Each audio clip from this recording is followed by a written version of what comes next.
Salut la compagnie, c'est Jules Melon et aujourd'hui dans un procédé critique, grand moment sur la chaîne puisque je vais vous faire part d'une des découvertes importantes que j'avais cochées sur ma liste de films de patrimoine à voir en 2025, à savoir Ran de Monsieur Akira Kurosawa, pour beaucoup son ultime chef-d'œuvre, sorti il y a 40 ans, 1985, et qui va bientôt être proposé à nouveau en salle, version remasterisée, fin juin ou en juillet, hein, vous vérifierez sur vos programmes, donc ça tombe bien. Adaptation d'une pièce de théâtre de Shakespeare. C'est pas nouveau chez Kurosawa, hein. Rappelez-vous, le château de l'araignée, c'était Macbeth. Ici, c'est le roi Lear. Pour une coproduction française, peut-être pour cela que nous avons en tant qu'assistant réalisateur Bernard Cohn, côté par exemple de Ichiro Honda, ou au son le grand Claude Villan, qui a quand même eu pas mal de Césars à son actif. Tandis qu'au scénario, aux côtés de Kurosawa, on retrouve Hideo Oguni et Masahito Ide, qui étaient par exemple à ses côtés sur Barberousse, donc ça annonçait du bon. Barberousse qui était la dernière prestation chez Kurosawa de Toshiro Mifune, ici remplacé par le nouveau fétiche du cinéaste, à savoir Tatsuya Nakadai, qui était là sur Kagemusha, qui joue donc ce vieux gouverneur daimyo, autour duquel la tragédie va se tissé à ses côtés pour jouer ses fils. Akira Terao, qu'on retrouvera par la suite chez Kurosawa, qui continuera à faire du cinéma après Ran, Jinpachi Nezu et Daisuke Ryu, qui étaient là sur Kagemusha. Citons aussi la présence de Hisashi Igawa, ou encore de Shinosuke Ikehata, qui interprète le fou, non pas du roi, mais donc de ce grand gouverneur qu'on va nommer Hidetora Ishimonji. C'est très intéressant d'ailleurs comme personnage, très secondaire sur le papier, mais pas tant que cela. Et alors, disais-je, théâtral, par la présence de ce personnage, mais pas que, puisque adaptation de Shakespeare, mais c'est aussi et surtout un cinéma très pictural, sur lequel Kurosawa a travaillé pendant plus de 10 ans, et qu'il a storyboardé lui-même à la main avec des peintures que vous pouvez retrouver, c'est assez fascinant. Un cinéaste peintre sur ces dernières années, donc le grand Akira, depuis Dodescaden, avec ses moments un peu fantasmés, étranges, de cauchemar ou d'illusion ou de vision, plutôt. Kagemusha, c'est plutôt là le cauchemar. Et puis il y avait le regard pictural de peintre sur Derzuzala, sur la nature. Ici donc, tragédie ultime qui se déroule quelque part au XVIe siècle au Japon, donc pas sur des faits réels sur le papier, mais c'est quand même dans le contexte, quelque part sur la fin de l'époque Muromachi et avant l'époque Edo. Donc il y a beaucoup de guerres, il y a une chute, clairement. Et c'est exactement ce que l'on va voir là. La famille donc de ce grand seigneur gouverneur Ishimonji va subir quelque chose.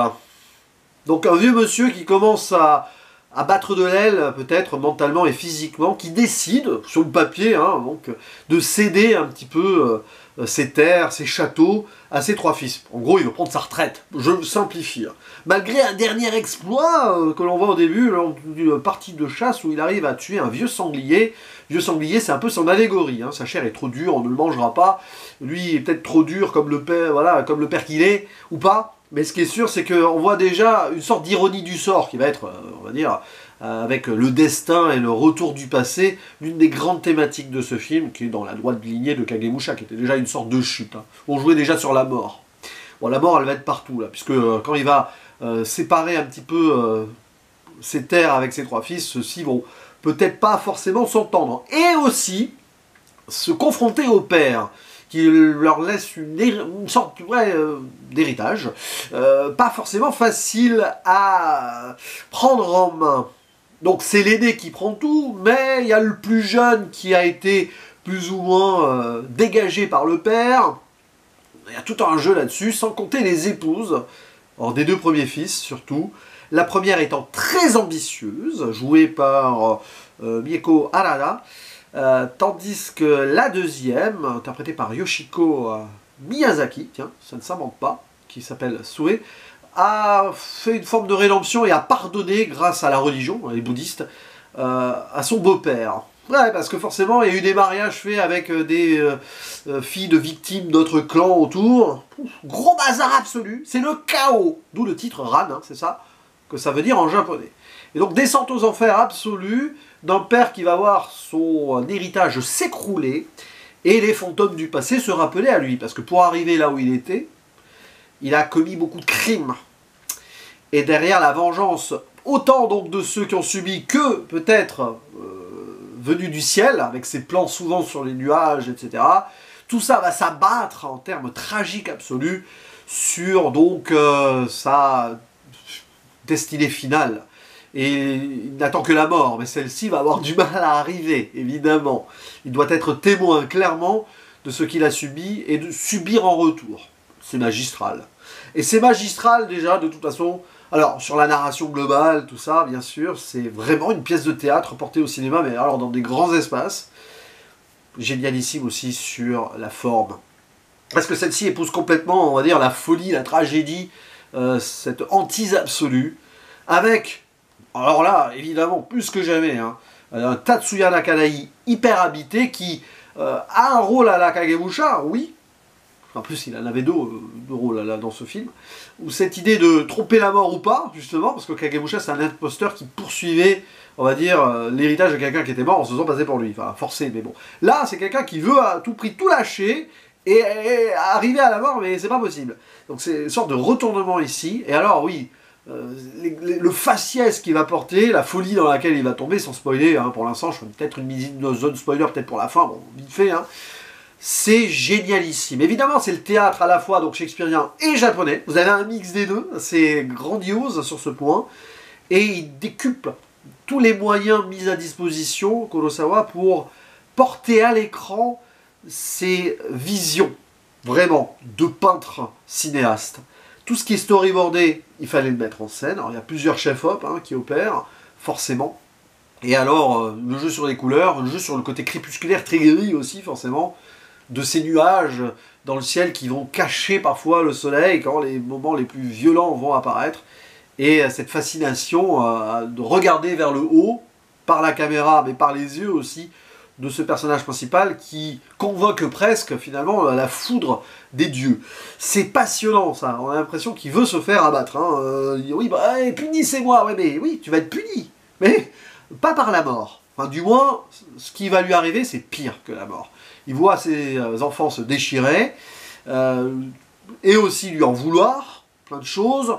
Donc les belles filles, tout ça, alors, ok, donc une qui est assez extraordinaire, la vengeresse absolue, c'est une sorte de Lady Macbeth, mais autrement écrite, bien sûr, très vampirique, d'ailleurs, à un moment, il y a une scène où elle va embrasser, enfin, il va se passer un truc, et limite, on dirait qu'elle suce le sang dans le cou pour prendre l'emprise des choses, il y a plein de petits trucs là-dessus, et t'as une sorte de quasi-faux narrateur autour de ce fou du roi, je vais l'appeler comme ça, hein. C'est le fou du gouverneur, qui, dans cette ironie absolue, porte une sorte de regard humoristique décalé sur les choses. Et qui est le fou en fait? Bah, c'est pas le seigneur, pas le fou du seigneur qui est fou, c'est le seigneur lui-même qui est fou. Il y a tout un retournement ici, et certains commentaires au début qui annoncent aussi évidemment certaines choses. Et on le voit de toute façon, le père dès le début, il y a quelque chose qui de pourri au royaume du Japon, si vous voulez, pour reprendre une sorte d'autre métaphore allégorique shakespearienne. Et alors voilà, c'est la déclinaison absolue des choses. Et la façon dont les scènes d'action sont représentées, à un moment il y a un massacre absolu sur le 3e château. La peinture rouge de ces cadavres, évidemment, bien sûr, le côté crépusculaire, puisque le soleil est caché par les nuages, il y a une petite lumière qui perce, mais c'est pour montrer encore plus le carnage. Et il y a des moments où, sur cette scène absolument folle, Kurosawa décide d'enlever le son intradiégétique et de mettre en avant la musique classique. Voilà, c'est un des grands compositeurs de musique classique japonais, d'un certain Toru Takemitsu.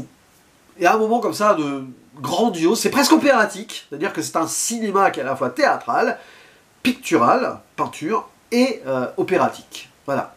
Il y a une sorte d'épopée épique derrière, et c'est vraiment sombre. Alors, il y a d'autres personnages qui apparaissent, notamment un aveugle, qui est aveugle depuis la naissance, qui est pour le coup le fantôme ultime du père, enfin du seigneur. Je vais y revenir très vite. Et derrière, tout s'écroule. Et bien sûr, des plans sur la nature. Dès la scène d'introduction, on a presque quelque chose. Alors c'est marrant parce que j'ai pensé au début à Princesse Mononoke de Miyazaki avec ses chasseurs à cheval avec des flèches. Voilà. Bon, vous allez me dire, rien à voir. Et pourquoi pas, hein, Miyazaki, je pense qu'il a beaucoup aimé ce cinéma-là. Il était, j'allais dire, assez jeune. Enfin, il commençait à faire du cinéma à l'époque, hein, déjà, bien sûr. Mais peut-être qu'il y a des choses qui l'ont marqué profondément sur ce film. Je sais pas, je balance ça comme ça, hein, j'en sais rien. Hein. Mais ouais, dès le début, cette partie de chasse, et après, évidemment, quand il va errer d'endroits, dans des ruines aussi. Oh là là, il y a un gros travail là-dessus. Et franchement, quand tu vois tout ça, toute cette débauche de figurants, de costumes aussi, gros travail là-dessus, tu te dis que le budget n'est que de 12 millions de dollars. Vous vous rendez compte? Voilà. Aujourd'hui, pour faire un tel film, et pour des raisons aussi autres, niveau inflation, etc., et pays, il y en aurait peut-être 10 fois plus d'argent qui serait mis sur la table, et pour un résultat qui serait pas forcément meilleur. Donc, mini-zone spoiler pour, on va dire, une sorte de résolution d'intrigue, ou pas, enfin, c'est pas important hein, le scénario ici, mais c'est en lien avec tout ce qui est montré à l'écran, donc c'est très bien. C'est que forcément le père, il en appelle à la mort, mais il va voir ses fils mourir. Enfin, ouais, c'est ça. Quelque part les trois meurent. Bon, l'aîné d'abord, dans cette terrible bataille là, du troisième château. Le dernier qu'il avait banni, mais c'est lui qui va revenir vers lui, c'est ça, d'ailleurs c'est très proche du roi Lear. Hein. Dans le roi Lear, je vais simplifier, mais la fille qui a été un peu reniée et dégagée, mise en exil, c'est elle qui va revenir vers le père, lui-même mis en exil, bon, il y a tout un truc là-dessus. Hein. Et ben lui aussi va mourir dans ses bras, voilà. Tandis que le deuxième fils n'est pas mort, mais en soi, il va être laissé pour mort à un moment, mais ayant trahi plus ou moins son père en rejoignant l'ennemi, c'est comme s'il était mort moralement. Donc il voit la perte de ses trois enfants, la perte de ses terres, de son empire, si vous voulez, et c'est uniquement arrivé au bout, et après être entré dans une folie absolue, il y a une scène où il sort des ruines du château avec les soldats autour qui ne comprennent pas trop ce qui se passe, lui non plus. Il va tomber au plus bas, du plus profond, et au dernier moment où il va se rappeler « Ah, tiens, mon fils, il est là, mon plus jeune fils, Saburo, je crois qu'il s'appelle. Désolé pour les noms, hein, mais bon, voilà. Oui, c'est ça. Eh bien, il va mourir dans ses bras, voilà. Et puis c'est uniquement là qu'il va pouvoir enfin s'offrir à la mort, enfin, mais bon, dans l'état ultime de décomposition mentale, etc. Avec le fou qui est témoin, bien sûr. Et à la fin, il n'en restera plus qu'un. Enfin... En tout cas, de tous les seigneurs et tout, ils sont tous morts. Il n'y a que les roturiers, donc, etc. Dont l'aveugle. Alors, le personnage aveugle, qui est très très secondaire, on le voit pas beaucoup à l'écran, qui doit avoir, c'est un ado, quoi, hein, un ado jeune adulte, qui a été victime enfant de la cruauté de ce terrible gouverneur. Voilà, il a crevé les yeux de l'enfant, donc il est aveugle. Là, il lui en veut même pas. C'est un petit peu une image de l'épouse, là, etc. Il y a cette idée de rédemption et de pardon. Il n'y a que ceux qui pardonnent, finalement, qui peuvent survivre, d'une certaine façon. Hein. Pas tous, du coup. Mais lui, oui. Et il y a cette idée que c'est lui qui apparaît à la fin. C'est-à-dire que Kurosawa et ses scénaristes décident de centrer le dernier plan sur ce personnage-là, qui déambule et qui erre lui aussi dans les ruines, avec un jeu de caméra très intéressant, hein. On le voit de loin, pouf pouf, plusieurs plans se rapprochent, puis plusieurs plans l'isolent à nouveau là-dedans, avec un regard aussi sur un Bouddha qui est là, l'idée que dans cette folie-là, des hommes et tout, du pouvoir et de la corruption, et ça c'est le message de Kurosawa aussi, c'est que finalement il y a ce contact avec la réalité, et peut-être aussi avec une forme de divin, je ne sais pas si Kurosawa était croyant, mais cette idée-là, et c'est que par le pardon et par la simplicité des choses qu'on arrive à aller de l'avant, mais aller de l'avant dans une ruine absolue. Il y a peut-être un message aussi au Japon global, qui était dans un chaos post-seconde guerre mondiale, que Kurosawa a vu et a mis en scène. Hein. Je vous renvoie à des films comme L'Ange ivre ou Chien enragé, qui montrent un peu ce cinéma-là, les bas-fonds d'un cinéma japonais, de Deskaden aussi, par continuité. Le Japon a beaucoup souffert, s'est reconstruit un peu à côté, mais a beaucoup souffert aussi pour certains. Et dans ce chaos-là, mis en parallèle avec un autre chaos japonais du XVIe siècle, parce que c'est ça, hein, c'est une histoire de chaos et de reconstruction aussi un peu le Japon, et ben il y a une réflexion sur le monde moderne et son pays. Et Kurosawa, il arrive à faire ici une sorte de film bilan, évidemment de ce qu'il a pu faire avant, le côté un peu médiéval, samouraïo, seigneurie et tout, bon voilà, il y a des films comme ça d'époque, il en a fait plein. Le côté aussi reprise théâtrale d'œuvres voilà, ou d'écrivains qu'il a beaucoup aimé, et cette idée aussi sur le social, là, qu'il a traité dans des films plus contemporains. Il y a ça, il y a tout là-dedans. C'est vrai que c'est un peu le sommet, en fait, c'est-à-dire que C'est pour ça que ça a pris son temps, il a pris son temps à tout storyboarder, le film prend son temps aussi à bien développer, picturalement, visuellement, sur le montage, les choix de plans, les photographies et tout, la position des personnages dans les décors qui soient désolés ou dans des ruines, ou en les recentrant là-dessus, avec tous ces personnages, ces figurants et tout, la folie absolument d'un Japon, et de cette corruption du pouvoir qui ne mène qu'au chaos, et qui détruit des clans et des familles de toute façon. Voilà, et c'est extraordinaire là-dessus. Je ferme la zone spoiler, c'est un film qu'on pourrait analyser pendant des heures. Voilà, je ne vais pas aller beaucoup plus loin sur d'autres exemples précis, mais j'ai plein de plans, plein de scènes en tête. L'ironie du sort et l'ironie du destin, on est en plein dedans. C'est qu'à un moment, bah, tu sais comment ça va se terminer. C'est une forme de tragédie qui est très claire. Il n'y a pas besoin d'avoir lu du Shakespeare à tout va pour comprendre que ça va avancer hein, et ainsi aller au bout de façon très sombre. Ouais, c'est l'un des films les plus crépusculaires et les plus violents et les plus absolus dans le côté noir de l'être humain que Kurosawa ait pu faire. Mais c'est aussi quelque chose qui en appelle donc à sa société actuelle, comme je le disais, enfin, donc à son Japon.